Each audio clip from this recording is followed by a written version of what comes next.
नमस्कार, मैं हूं अविनाश चंद्रवंशी और आप देख रहे हैं न्यूज प्लस 21। तो चलिए शुरू करते हैं खबरों का सिलसिला। राजधानी रायपुर में टाउन एंड कंट्री प्लानिंग को लेकर वर्ष 2021 तक के लिए प्रारूप, उसके अलावा 2021 तक के जो मास्टर प्लान थे उनका पुनरावलोकन किया गया। राजधानी रायपुर में आज कार्यशाला लगाई जिसमें तमाम बड़े बिल्डर के साथ मंत्रिमंडल के भी लोग वहां पर मौजूद थे। उन्होंने इस मास्टर प्लान को लेकर सभी जो आम जन हैं, जो बिल्डर्स हैं, जो आर्किटेक्चर्स हैं, जो अलग अलग टाउन एंड कंट्री प्लानिंग के तहत कार्य कर रहे हैं, जो अधिकारी हैं, आला अफसर हैं, इनके साथ ही जो जनप्रतिनिधि हैं, उन सभी को वहां पर आमंत्रित किया गया था और सुझाव के तौर पर सभी से सुझाव लिया गया। सुझाव के बाद इस पर मंत्रियों ने चर्चा भी की। अपने अपने भाषण में उन्होंने बताया कि किस प्रकार से राजधानी रायपुर को मास्टर प्लान के तहत एक बेहतर और सुव्यवस्थित शहर बनाया जा सकता है। इस विषय पर कैबिनेट मंत्री मोहम्मद अकबर ने क्या कहा, ये देखते हैं। का जमीन किसी ने लिया। पहले तत्कालीन सरकार के समय क्या स्थिति थी कि 5 डिसमिल से कम जमीन में रजिस्ट्री नहीं होगी, नामांतरण नहीं होगा, डाइवर्सन नहीं होगा।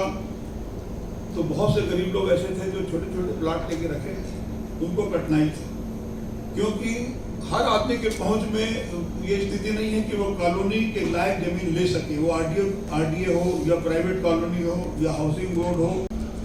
इस विभाग के सामने सबसे बड़ी कठिनाई ये है कि योजना तो हम बना सकते हैं, क्रियान्वयन हमारे हाथ में नहीं, जो सबसे बड़ी कठिनाई है।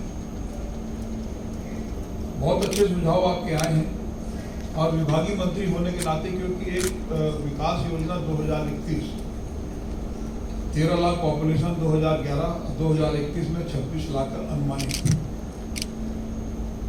कुछ सुझाव इस प्रकार से आपने दिए हैं कि आज विभागीय मंत्री होने के नाते यदि उस पर मैं बात करूं तो एक कमिटमेंट के रूप में होगा, जबकि इसका प्रारूप जारी करने के बाद दावा आपत्ति लिया जाना है। तो दावा आपत्ति लिया जाना है, इसलिए अभी कुछ भी कहना आपके सुझाव के ऊपर, विचारों के ऊपर मैं ऐसा समझता हूँ उचित नहीं है। दावा आपत्ति के समय भी आप अपनी बात रखेंगे, लेकिन कुछ बहुत व्यवहारिक आपके सुझाव हैं और कुछ अव्यवहारिक भी हैं। जैसे एक सुझाव आ गया कि बाकी इसका मैं नाम तो नहीं लूँगा, आप सभी के उपस्थिति में ये बातें कही गई है कि बाकी रायपुर को बैन किया जाना चाहिए यदि राजधानी में बसाहट को बढ़ाना है। ये संभव नहीं है, बाकी हिस्से को बैन नहीं कर सकते क्योंकि बहुत बड़ा क्षेत्र है रायपुर का, और यदि अपन उसको प्रतिबंधित करेंगे तो बहुत से लोगों ने अलग अलग स्थानों पर कोई कमर्शियल के लिए, कमर्शियल बिल्डिंग बनाने के लिए किसी ने जमीन लिया है, किसी ने आवासीय के लिए जमीन लिया है, तो बाकी हिस्से को आप बैन नहीं कर सकते, संभव नहीं है। कार्यशाला में कई प्रकार के सुझाव सामने आए, लेकिन उन सुझावों से विषय जो जुड़े हुए थे उस पर किस किस प्रकार की समस्या आ सकती है, क्या आम जनता को उससे लाभ है या नहीं है, इस पर भी बहुत सारे चर्चे हुए। और इस विषय पर चर्चा करते हुए पश्चिम विधायक विकास उपाध्याय ने जनता से और वहां पर बैठे सभी अतिथियों से उनका जवाब मांगा, सुझाव मांगा, और सुझाव के बाद उन्होंने अपना सुझाव दिया कि किस प्रकार से इस कार्य को अच्छे से किया जा सकता है। वास्तविकता में ग्राउंड लेवल पर जब कोई भी मास्टर प्लान को इम्प्लीमेंट किया जाता है तो किस प्रकार की समस्या आती है, उसके बारे में भी उन्होंने कहा। आइए देखते हैं। अपना बचपन रायपुर राजधानी की अलग अलग गलियों में, अलग अलग जगह आप लोगों ने रायपुर को समझा है, रायपुर को जाना है। मास्टर प्लान को लेकर सुझाव आमंत्रित आपने किया, इसके पहले भी बैठकें होती रही, लेकिन विभागीय बैठकें होती रही, कुछ चुनिंदा लोगों को बुलाया गया, आपने ओपन हाउस किया और रायपुर में इसकी महत्वता को आपने समझा, इसलिए मैं आपको धन्यवाद देना चाहता हूँ। मैं वही है, इसके पहले 20 साल पहले पानी की व्यवस्था, पानी लोगों के घर में नहीं जाता था, क्या व्यवस्था थी? कॉलोनियां डूबती नहीं थी, क्या व्यवस्था थी? अपनी मर्जी से, अपने मन मुताबिक लोगों ने विकास कार्य किया। अभी मैं एक भाई साहब को सुन रहा था, हॉकी स्टेडियम, खेल ग्राउंड की आप बात कर रहे हैं, सही बात है। रायपुर राजधानी, जिसको हम पुरानी राजधानी, रायपुर को 2 हिस्सों में बांट दिया। एक तो वो रायपुर है जहां आप हम जन्म लिए, आप हम रह रहे हैं, यहाँ पर हम बैठ कर बात कर रहे हैं, जहां 15 लाख आबादी उस समय थी। एक रायपुर राजधानी वो बना दी जहां 15 साल बाद लोग जाएंगे, अभी जाने वाला कोई नहीं है, 15 साल बाद जाने वाले लोग थे। अरबों और करोड़ों रुपया वहां खर्चा कर दिया, लेकिन जो पुराना रायपुर है जहां आप हम रहते हैं उसको डेवलप करने की बात की, उस पर कोई विचार नहीं किया। वहां जो 15 लाख लोग उस समय रहते थे उनकी बात को किसी ने नहीं सुना।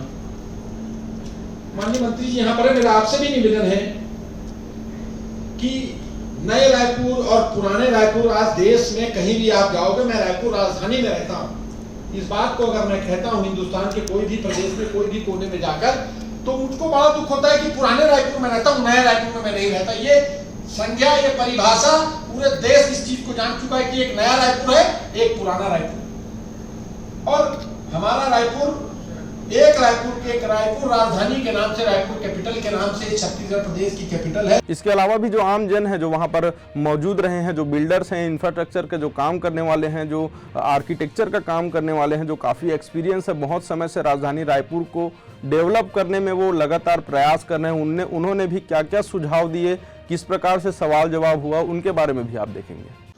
जो कि काफ़ी समय से हम लोग यहाँ पर रह रहे हैं और जो समस्याएं, जिन समस्याओं से शहर आज गुजर रहा है, और इसी तरह की समस्याएं जैसे ही हम कलकत्ता, बॉम्बे, दिल्ली जाते थे तो देखते थे, और आज कितना आसान हो गया वहाँ पर ट्रैफिक।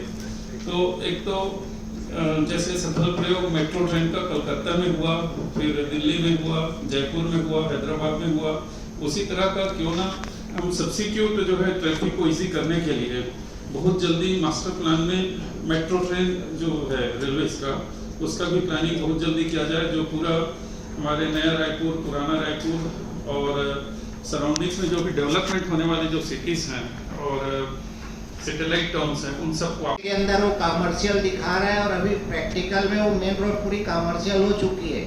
लेकिन जब मेरा कागज बन के आया तो आवासीय के अंदर दिखाया गया उसको, मेन रोड मुख्य मार्ग है, जबकि वो रामनगर का मुख्य मार्ग है वो। यानी इस टाइप की जो तकनीकी डिफेक्ट है, आपका केसरिया दिखा रहा है नक्शे में बाकायदा केसरिया, लेकिन वो आवासीय बन के आ रहा है कागज। तो आप पहले पूरे रायपुर शहर, नगर निगम क्षेत्र, ग्रामीण, शहरी, प्रत्येक रोड का आप सर्वे करवाइए कि वो कमर्शियल में जाने लायक है या आवासीय में है, तो आपका ये प्लान सक्सेस होगा। अदरवाइज क्या होगा, आदमी विभागों के चक्कर काटेगा। अगर मुझे कॉम्प्लेक्स बनाना है, उसको कमर्शियल कराना है, लैंड यूज दिखा रहा है आवासीय, जबकि फिजिकल में वो रोड कमर्शियल हो चुकी है, मेन रोड। फिजिकल वेरिफिकेशन धरातल में जाके चेक कर ले, ये मेरा सुझाव है। क्योंकि पिछले मास्टर प्लान में देखा गया है जितने भी रोड बनाए गए थे, प्रस्तावित थे, सभी में बड़े बड़े मकान निर्मित हो गए थे, जिसके कारण वो फेल हो गए। तो मेरा माननीय मंत्री जी और यहाँ जो बैठे अधिकारियों से निवेदन है कि जो भी रोड प्रस्तावित हो रहा है उसको फिजिकल धरातल में जाके देखिए, उसके बाद उसको फाइनल करिएगा। धन्यवाद। 2009 को प्रारंभ हुआ, आज इसका 2022 हो गया है। बहुत तेजी से हमारे रायपुर शहर का विकास हो रहा है। इतनी तेजी से विकास हो रहा है, 980 करोड़ का TDS 4 जो है 2022 में लगभग 1400 करोड़ का पहुंच गया। वहां पे डेवलपमेंट तो हो रही है, जो मिडिल क्लास फैमिलीज है वो वहां मकान बना रहे हैं, लेकिन जो इन्वेस्टमेंट पे जो वहां पे प्लॉट छोड़ के रखे हुए हैं, उनके कारण से जो छोटे छोटे मकान ये बना के रह रहे हैं, उन्हें बेसिक चीजें नहीं मिल पा रही, जैसे स्ट्रीट लाइट, सिक्योरिटी, जो अभी आज के डेट में कमल विहार में डेली 2-3 वारदातें हो रही है। उसके बाद में ये चीज है कि एक बार यहाँ पे शासन से अनुरोध किया गया था कि जो इन्वेस्टमेंट पे वहाँ प्लॉट छोड़ के रखे हुए हैं, जिनके कारण से कमल विहार पूर्ण रूप से चार्ज नहीं हो पा रहा है, उसे होल्डिंग टैक्स लगा के उनसे टैक्स लिया है। जो वहाँ रह रहे निवासी रह रहे हैं, उनसे भी इसका सिर्फ प्रॉपर्टी टैक्स लिया जाए, इसका सवीकृत टैक्स जो है वो नहीं लिया जाए।